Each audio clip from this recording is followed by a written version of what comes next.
मायका। बच्चों की गर्मियों की छुट्टियां लगे अभी 2 दिन ही हुए थे। सुबह सुबह पापा का कॉल आ गया। बोले, बेटा कब आओगी? मैंने आमने अनमने मन से बोल दिया, पापा कुछ पका नहीं है, ऋषि टूर पर घर गए हैं, उनके आने के बाद देखती हूँ। पापा की आवाज़ रूह हंसी हो गई। बोले, बेटा तुम्हारी माँ नहीं है तो क्या हुआ, तुम्हारा मायका तो है और मैं तो हूँ। जब ऋषि से बात करो और जल्दी आ जाओ। मैं जी पापा के आगे कुछ बोल ही नहीं पाई। तक माँ थी, उनसे रोज़ फ़ोन पर ढेरों बातें करती थी।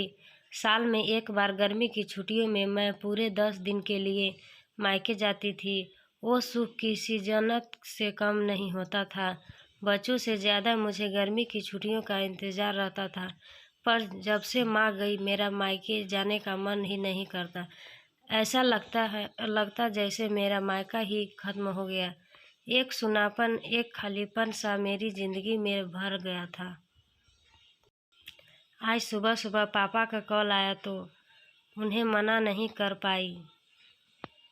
पापा का दिल रखने के लिए ऋषि से बोलकर अगले ही हफ्ते के टिकट करवा लिया और पहुंच गए मायके। जैसे ही दरवाजे पर पहुंची, माँ की याद आ गई। ऐसा लगा जैसे वो अभी बाहर निकलकर मुझे गले लगा लेगी। सोच के आंखें भर आई, किंतु आज माँ की जगह पापा बाहें फैलाए मेरे इंतज़ार कर रहे हैं। सालों बाद पापा को गले लगा के खूब रोई।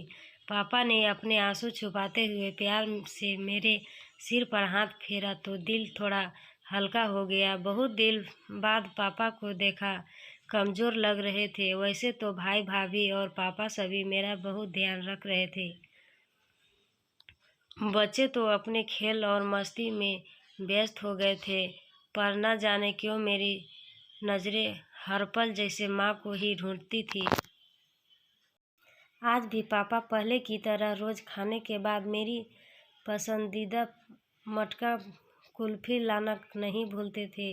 भाई भी बच्चों को कभी पार्क, कभी चिड़ियाघर तो कभी बाज़ार घुमाने ले जाता था। भाभी भी रोज़ मुझसे पूछकर मेरी पसंद का खाना बनाती। सब कुछ पहले की तरह ही था, बस माँ नहीं थी। इस बार मायके में मेरा दिल नहीं लग रहा था। माँ की कमी मुझे बहुत खल रही थी।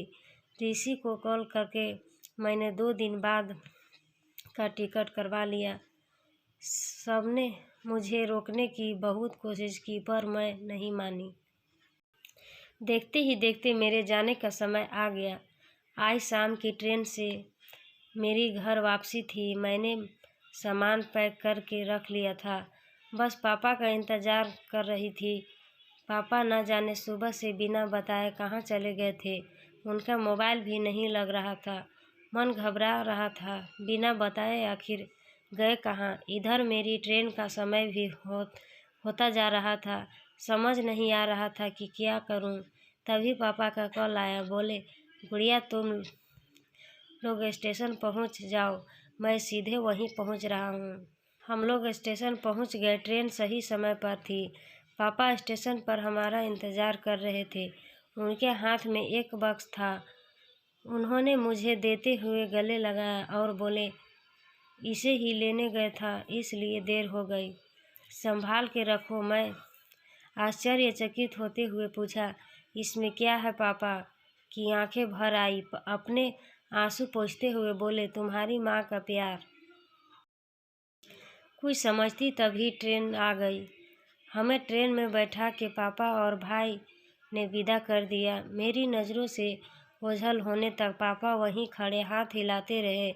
मैं भी टकाटक ना जाने कब तक बाहर खिड़की से उन लोगों को निहारती रही। तभी बेटे ने आवाज़ दी और मेरे हाथों में एक चिट्ठी थमाते हुए कहा, मम्मी, नाना जी ने ये आपके लिए दिए हैं। मैंने तुरंत चिट्ठी खोली। मेरी प्यारी गुड़िया रानी, सदा खुश रहो। जब तक तुम्हारी माँ थी, तुम्हारी हर छोटी बड़ी बात का ख्याल वही रखती थी। मैं जानता हूँ कि मैं तुम्हारी माँ की जगह तो नहीं ले सकता, पर उनकी कमी की पूर्ति करने की कोशिश तो कर ही सकता हूँ। आज तुम्हारी माँ होती तो हमेशा की तरह अपने हाथों से तुम्हारे लिए बड़ी पापड़ अचार बना के साथ भेजती।